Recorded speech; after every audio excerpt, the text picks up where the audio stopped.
Body बा ओही हिसाब से लागत है कि बाकी सिस्टम छिटकी खड़ी देवाल में सटल होई कहनी कि हमरा में से आधा किलो ले ला ले तो नहीं काहे के लिए तोरा में एक्शन बावे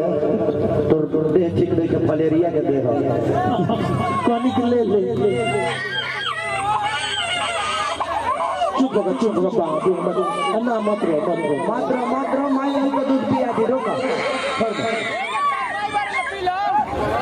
कि बोले बबुआ काहे न रोता है अब करियकी को दूध नहीं होता है। अच्छा खाती नहीं हो मुंह से खाओगी तो नहीं मोटाओगी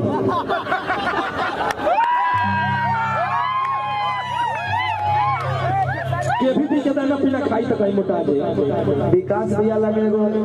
अथी बा जेसीबी से उठा के तोरा में डाले के बड़ी खाना हाँ है पोकलेट जैसे पवन मोबाइल लिख देने बड़े जेसीबी से कोड़ दी जवानी रह जाऊ अब हेकरा में कोची कोड़ाई पता चली जेसीबी कोड़ा पता चला जेसीबी पे हथियार लाग गई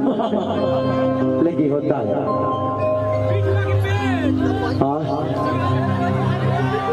पागल बनई दे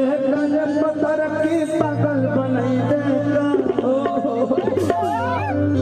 तोरा देखे में चुमुकी लागन छुआ के पागल बनई एगो सिनेमा के लिए रही दबंग सरकार कैसा लग रहा है भाई अब बलम जी लव यू बलम जी लव यू ठीक ना लगा ठीक लगा मेहंदी लगा के रखना और संघर्ष बहुत बढ़िया कि राजा हमारे नियन रहू तो पागल रही जब ले जागल बनी तब ले लागल ये गाना हमरे लिखल रहे और बड़ा प्यार मिलल हुआ सबके हमरा लागत है कि 100 मिलियन होके वाला बा 100 मिलियन होके वाला बा ऐसा हमारे कम से कम 30 गो गाना बा जौन की 100 मिलियन पार बा कोनो 200 मिलियन एगो तो शायद 300 मिलियन होके वाला बा जौन गाना के लोग बहुत प्यार दे तू भुला गए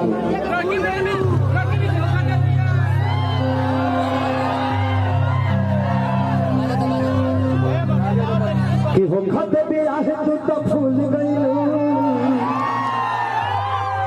आ काहे खेसरिया के भूल गइलो होता कभी कभी कोई गाना लोगों को प्यारा लग जाता है हम ऐसे हर साल कम से कम 300 गाने गाते हैं लेकिन 300 गाना हिट तो होता नहीं जो लोगों एक डिमांड आया है वो थलाली से रोटी बोर के अभी बोरते बड़ा लोग थलाली से अभी बुराता कि जाता रहा परदेश बनबुआ हमके घर से छोड़ के कि तन जाए से पहले खाला ठला लगे सर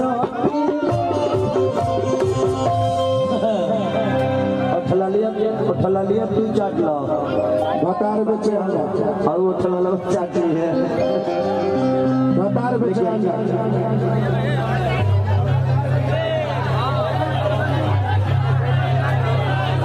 बाप केने केने जाई लेकिन आई एगो भाई का आदेश बके प्यार नहीं खली खल हाथ के लकीर में नहीं खुद तक देर में